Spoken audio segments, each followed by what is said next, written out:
बर्तमान देखंतु सुभद्रा योजना को नहीं आउ गोटे मु नुआ अपडेट नहीं आसी देखंतु सुभद्रा योजना अधीन जो मैंने नुआ आवेदन करने चाहते तांकरी पई वर्तमान देखंतु आपणकर नुआ नियम आसी जाइछि। देखंतु आवेदन करबा पूर्वरु आपण मानकु समस्तंकु एई नुआ नियमटी को निहाती जानिबा पई पड़िबो। देखंतु आपण माने जदि एई नुआ नियमटी को जानिथिबे ताहले आपण माने आगोकु सुभद्रा योजना अधीन रे टंका पाई परबे काहेकि ना आवेदन करबा पई सरकार तरफरु नुआ नियम करा जाइछि। तेबे सरकार तरफरु सुभद्रा योजनार नुआ आवेदनकारी कौन नुआ नियम करा जाइछि एवं ए नै कौन सबू अपडेट गुड़िक रही आपण को मुझे भिडियो माध्यम रे गोटे गोटे कर जनईदेवी जहाँकि आपण मैंने भिडियोटी को शेष पर्यंत देखला परे से नहीं पूरा इनफॉरमेशन टी जानी परिबे। सेतिपई भिडियोटी को बिना स्किप करिकि शेष पर्यंत देखंतु।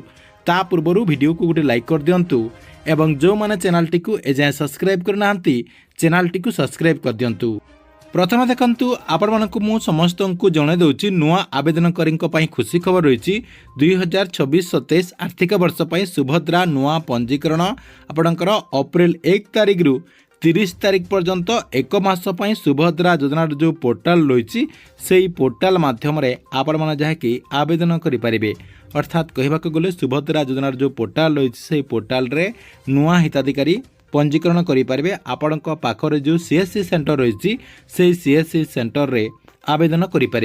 तेबे देखंतु आपणकर जो नुआ आवेदन करने जो आपणकर डेट टी घोषणा करा जायछि नुआ आवेदन करने पूर्वरु आपण सरकार तरफरु केतेटा नुआ नियम मध्य करा जायछि। फास्ट नियम टी कोन रही देखंतु एठी देखंतु आपणकर पूरा अपडेट रही सुभद्रा योजना रे अधिकरू अधिक संख्यक योग्य हिताधिकारी केमिति सामिल हेबे सेतिपई सरकार तरफरु सुभद्रा योजनार पोर्टाल को पुणी थरे जाकि आरंभ करा जायछि। अर्थात आपणकर जो पंजीकरण प्रक्रियाटी रही से पंजीकरण प्रक्रियाटी एप्रिल 1 तारिख रु 30 तारिख पर्यंत आपणकर रखा जायछि। एटा आपणकर फास्ट नियम। 2 नंबर नियमटी कोन रही देखंतु 1/4/2024 सुधा आवेदनकारी बयस 21 रु अधिक एवं 60 वर्ष रु कम होइथिबा आवश्यक। देखंतु सरकार तरफरु सीधा सलक कुहा जाउछि जे 1/4/2026 सुधा अर्थात आपणकर एप्रिल 1 तारिख सुधा आपणकर बयस 21 वर्ष रु अधिक एवं 60 वर्ष रु कम होइतिले सुभद्रा योजनार जो पोर्टाल रही से पोर्टाल रे आवेदन करि परिबे। एटा आपणकर 2 नंबर नियम।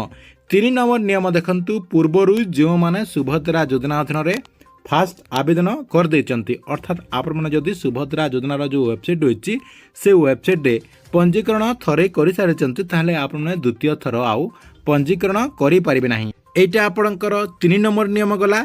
4 नंबर नियम देखंतु आपणक पई पूरा गुरुत्वपूर्ण रही। देखंतु बहुत सारा लोके एई नै जाकी जानि नाहंती। देखंतु बहुत सारा आपणकर सीएससी सेंटर माने मध्य आपणकर एई तथ्यटी जानि नाहंती। देखंतु आपण माने जो आवेदन करचंती सुभद्रा योजना अधीन रे आवेदन करबा पई फास्ट आपणकर फॉर्म लागि थाए। देखंतु आपण मानकु नुआ फॉर्म रे आवेदन करबा पई पड़िबो काहेकि ना पूर्वरो जो आपणकर फॉर्म टी रहितला सेही फॉर्म रे जदि आपण माने आवेदन करिवे होय तो आपणकर डॉक्यूमेंट जहाँकि रिजेक्ट हे जिवो। सेति पई आपण मानकु नुआ फॉर्म रे पंजीकरण करबा पई पड़िबो काहेकि ना सेटा आपणकर रहिछि अलगा फॉर्म एवं एटा रही आपणकर अलगा फॉर्म। देखंतु कौन अलगा रही मु से नहीं मध्य आपणकु मु प्रूफ सहित जहाँकि देखै दउछि। एठी आपण माने स्क्रीन माध्यम रे देखि पारथिबे दुईटा जहाँकि आपणकर फॉर्म आपणक सामने मु शो कर दैछि। एठी देखंतु आपणकर जो गाढ़ा कलर रही एठा आपणकर रही पुराना फॉर्म। देखंतु एठी आपणकर 1 जुलाई 2024 सुधा मोर बयस 21 वर्ष किंबा ता थारु अधिक किंबा 60 वर्ष रु कम अटे एठी आपणकर लिखाइछि। आर फॉर्म रे आपणकर जो नुआ फॉर्म रही एही फॉर्म रे आपणकर एप्रिल 2026 सुधा आपणकर एठी लिखाइछि 21 वर्ष किंबा ता थारु अधिक किंबा 60 वर्ष रु कम रही। एठी आपणकर सीधा सलक कुहा जाउछि जे जो माने नुआ आवेदन करिवे सेमानकर बयस एप्रिल 2026 सुधा आपणकर 21 वर्ष किंबा 60 वर्ष रु कम होइतिले सेमाने जाकी आवेदन करि परिबे।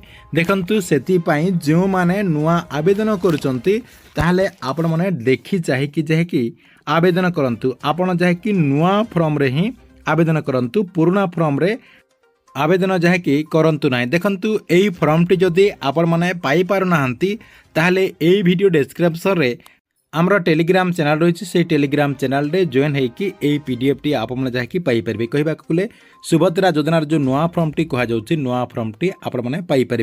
देखंतु यहाँ आपणकर आउ गोटे नियम गला आउ गोटे देखंतु आपणकर लास्ट नियम रही आपने आवेदन करने पूर्वर आपणकर ई-केआईसी करा जाउछि। देखंतु आपणकर ई-केआईसी करबा आपणकर दुईटा प्रोसेस रही गोटे रही आपणकर बायोमेट्रिक प्रोसेस रे आउ गोटे आपणकर आखि को स्कैन करके आपणकर आई-इरिज माध्यम रे आपणकर प्रोसेस टी रही ये दुईटा प्रोसेस रे आपण जहाँकि ई-केआईसी करंतु ओटीपी रे ई-केआईसी करंतु नाही।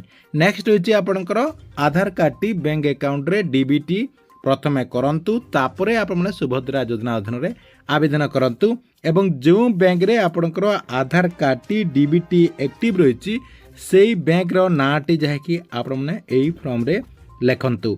यही सबू जदि आपने करुँच ताहले आपणकर फॉर्म टी रिजेक्ट हेब नाही एवं आगकू आपण माने सुभद्रा योजना अधीन रे सामिल हो पारे एवं सुभद्रा योजनार टंका मध्य पाई पारिबे।